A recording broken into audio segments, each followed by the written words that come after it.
എത്ര മാതാപിതാക്കളാണെന്നറിയോ മക്കളെയും കൊണ്ട് വരാറുള്ളത്. അവരകപ്പെട്ടു പോയ ആ പ്രേമബന്ധത്തിൽ നിന്നും അവരെ പിന്തിരിപ്പിക്കാൻ വേണ്ടിയിട്ട്. സ്നേഹമാണെന്ന് വിശ്വസിച്ച് അവനോടൊപ്പം ഇറങ്ങി തിരിച്ചവളാ അവള്. ആ കൈകൾ കൊണ്ട് അവളുടെ കഴുത്തിങ്ങനെ മുറുകിയപ്പോ അവൾ എത്ര വേദന സഹിച്ചിട്ടുണ്ടാവും. അവളുടെ കഴുത്തില് കയറ് മുറുക്കിയ സമയത്ത് അവൾ എത്ര കരഞ്ഞിട്ടുണ്ടാവും. അവൾ എത്രമാത്രം അവളുടെ ഉമ്മയെയും ഉപ്പയെയും ഓർത്തുപോയിട്ടുണ്ടാവും. സോഷ്യൽ മീഡിയയിലൂടെയും ഇൻസ്റ്റഗ്രാമിലൂടെയും വരുന്ന ഐ ലവ് യു സന്ദേശങ്ങളൊന്നും യഥാർത്ഥ സ്നേഹമല്ല. ഒരുപക്ഷെ നിങ്ങളുടെ സൗന്ദര്യത്തെ വർണ്ണിച്ചും നിങ്ങളുടെ സ്വഭാവ മഹിമയെ വർണ്ണിച്ചും അവർ നിങ്ങളെ മനസ്സിലേക്ക് കയറിക്കൂടാൻ ശ്രമിക്കും. ഒട്ടുമിക്ക കുട്ടികളും പറയണതാ, ഡോക്ടറെ അവൻ എന്നെ നന്നായിട്ട് കേൾക്കും എന്ന്. ഞാൻ പോലും പറയാതെ എന്റെ വിഷമങ്ങളൊക്കെ അവന് തിരിച്ചറിയും. നിങ്ങളെ ഇമോഷണലി ബ്ലാക്ക്മെയിൽ ചെയ്യാൻ അവർ കണ്ടെത്തുന്ന ഏറ്റവും വലിയൊരു മാർഗമാണത്. ആദ്യമേ നല്ലൊരു ലിസണർ ആവുക. അവര് വിളിച്ചിട്ട് അല്ലെങ്കിൽ മെസ്സേജ് അയച്ചിട്ട് ചോദിക്കും, നിനക്കെന്തോ വിഷമമുണ്ടോ, നിനക്കെന്തോ സങ്കടം ഉണ്ടല്ലോ, നിനക്കെന്തോ പ്രയാസം ഉണ്ടല്ലോ, നിന്റെ സൗണ്ട് കേട്ടാൽ എനിക്ക് മനസ്സിലാവൂട്ടോ എന്നൊക്കെ.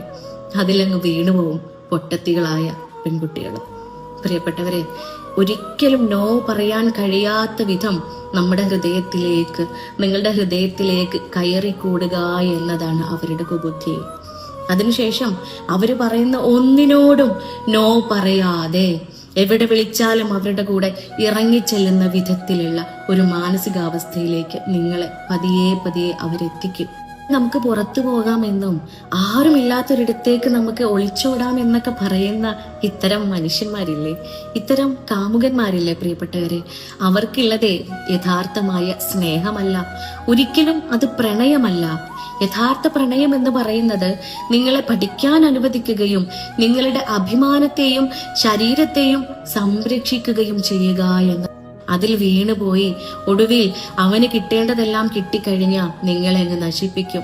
നിങ്ങളുടെ ഫോണിന്റെ ലോക്കിന് പിറകിൽ ഒളിപ്പിച്ചു വെക്കുന്ന ആ ബന്ധങ്ങളില്ലേ, ആ ബന്ധങ്ങളെ നിങ്ങളെ നയിക്കുന്നത് നരകത്തിലേക്കാണെന്ന് ഓർക്കുക. രാത്രി മോശം മെസ്സേജ് അയക്കുകയും നിങ്ങളുടെ ശരീരത്തെ മോഹിക്കുകയും ചെയ്യുന്നതല്ല പ്രിയപ്പെട്ട കുഞ്ഞുങ്ങളെ യഥാർത്ഥ സ്നേഹം എന്ന് പറയുന്നത്. വൈകുന്നേരം സ്കൂള് വിട്ടു വരാൻ 5 മിനിറ്റ് ഒന്ന് വൈകുമ്പോഴേ വീടിന് മുറ്റത്തേക്ക് ഇറങ്ങി നിങ്ങളെ ദൂരത്തേക്ക് നോക്കി നിൽക്കുന്ന, നിങ്ങളെ കാത്തിരിക്കുന്ന ഉപ്പയില്ലേ, അതാണ് യഥാർത്ഥ സ്നേഹം. വയ്യാതെയാവുമ്പോ രാത്രി ഉറക്കമിളച്ചുകൊണ്ട് നിങ്ങൾക്ക് കാവലിരിക്കുന്ന ഒരാളില്ലേ വീട്ടിൽ, പ്രിയപ്പെട്ട ഉമ്മ.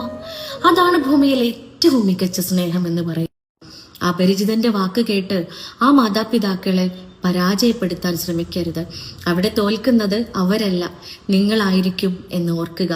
നോ പറയേണ്ടിടത്ത് നോ പറയാൻ പഠിക്കുക.